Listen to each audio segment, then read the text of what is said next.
L'importance de l'estime de soi chez les enfants avec des difficultés d'apprentissage.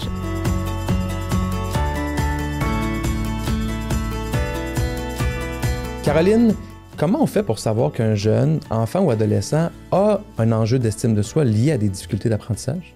Il y a toutes sortes de signes qui peuvent nous montrer que l'estime de soi de l'enfant est affectée par son fonctionnement scolaire.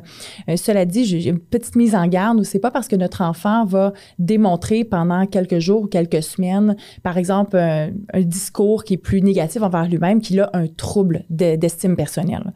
Donc, comme tous les adultes aussi, il y a des moments où les choses sont plus difficiles. Notre discours peut être plus teinté, plus négatif. Ça ne veut pas nécessairement dire qu'il faut s'alerter. Mais comme parent ou comme intervenant scolaire, on doit rester vigilant aussi à garder ces signes-là pour voir, mais d'abord, est-ce que ça affecte le fonctionnement de l'enfant? Est-ce que ça affecte son implication scolaire?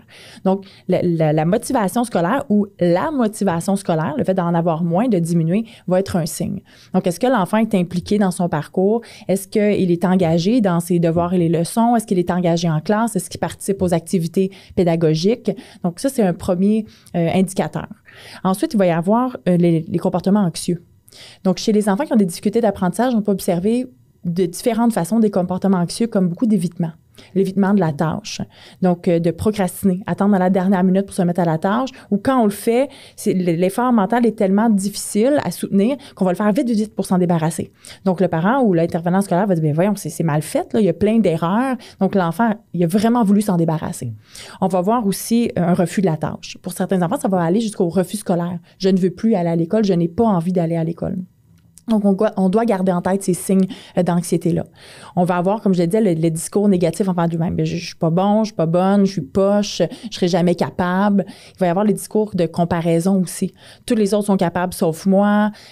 Ma soeur, mon frère, lui, est capable, c'est facile. Moi, ça me prend 1 heure à faire mes devoirs. Donc, il peut y avoir aussi de la colère qui va venir avec ça. De la colère envers soi-même, de la colère envers les autres qui, eux, peut-être réussissent un peu mieux. Il va y avoir de la colère envers les tâches. Puis, il peut y avoir aussi une certaine frustration envers le personnel scolaire. L'enseignant dit, c'est de sa faute, c'est lui qui me donne des choses trop difficiles ou trop c'est ça, difficile pour moi. Donc, c'est de voir qu'est-ce qui se cache derrière ces comportements-là de l'enfant, puis est-ce que ça peut traduire une difficulté, en fait, une estime personnelle qui est affectée par son fonctionnement scolaire. Puis est-ce que tous les jeunes qui ont des défis à l'école, des difficultés, troubles d'apprentissage, ont nécessairement des enjeux d'estime de soi?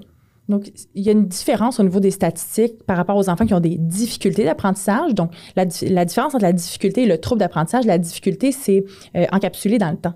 Donc, c'est par exemple l'enfant qui apprend à faire des fractions et qui a de la difficulté pendant une partie de l'année à développer ses connaissances mathématiques pour faire des fractions. Là, on va parler d'une difficulté d'apprentissage. Le trouble d'apprentissage, c'est un trouble neurologique qui va s'inscrire dans le temps. Donc, ça perdure au-delà des services qu'on met en place, de l'adaptation qu'on fait à l'élève. Dans tous les cas, oui, ça peut affecter l'estime personnelle de l'enfant, surtout pour l'enfant qui a des troubles d'apprentissage. Chez les troubles d'apprentissage, on voit que 70% des enfants qui ont des difficultés d'apprentissage ont une estime personnelle plus faible, puis 50% d'entre eux ont des signes d'anxiété, de stress, voire même des symptômes dépressifs, comparativement à 30% qui n'ont pas de troubles d'apprentissage.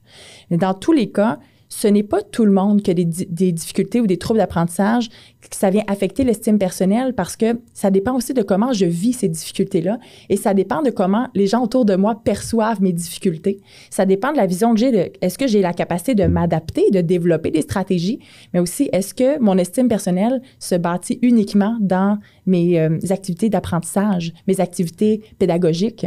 Donc, un enfant qui va nourrir son estime personnelle dans des activités sportives, dans l'art, dans peu importe les autres activités qu'il aime faire, bien, à un moment donné, c'est une juste balance entre l'école et les autres activités de ma vie. Puis comme on le disait dans l'autre capsule, quand il y a des bonnes relations avec les autres enfants aussi, oui, ça aide à l'estime. Oui, absolument.